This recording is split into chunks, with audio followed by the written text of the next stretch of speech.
ассалому алайкум ба ҳама тамошобинони барномаҳои канали Юристиҷей.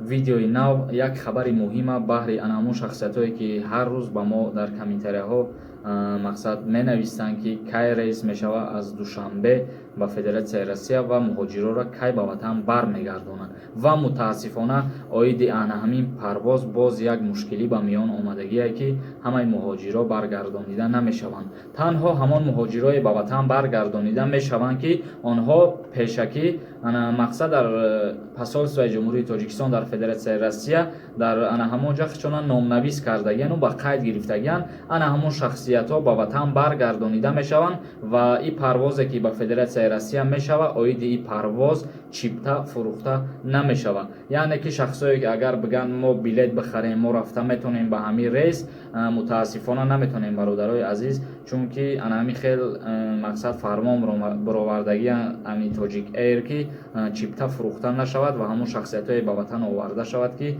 онҳо пешакӣ хичона дар анамун посольства номнавис кардагиянд ва ҷасадҳое ки бародарое ки дар Федератсияи Россия фавтидагиянд онҳоро низ ба ҷумҳурии Тоҷикистон мебиёранд.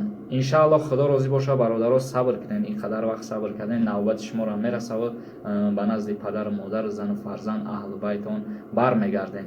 Ва инак чӣ гуфтанем боз ана шахсое ки дар шаҳри Москва қарор доранд, ба онҳо духтури дандон дар кор боша, агар метонен дар ин ҳами рақамҳое ки дар экран баромад дар вайберш ёки занг бизанен ёки бинависен айноми канали Юристиҷей гап занем ва шумо бо нархи арзон кортона буд мекунанд. Ва дар охири видео як чиз дигара қайд карданем аз ҳаматон эҳтиромона хоҳиш бародаро ки ду бародари тоҷик дар Федератсияи Россия анами як серӯзада суд доранд, яъне ки айни ҳол дар СИЗО қарор доранд, бояд суд шаванд дар ҳаққи ана ҳамон бародаро. Аз шумо эҳтиромона хоҳиш мекунам ки дуои хайр кунед то ки мушкилии онҳо осон шавад.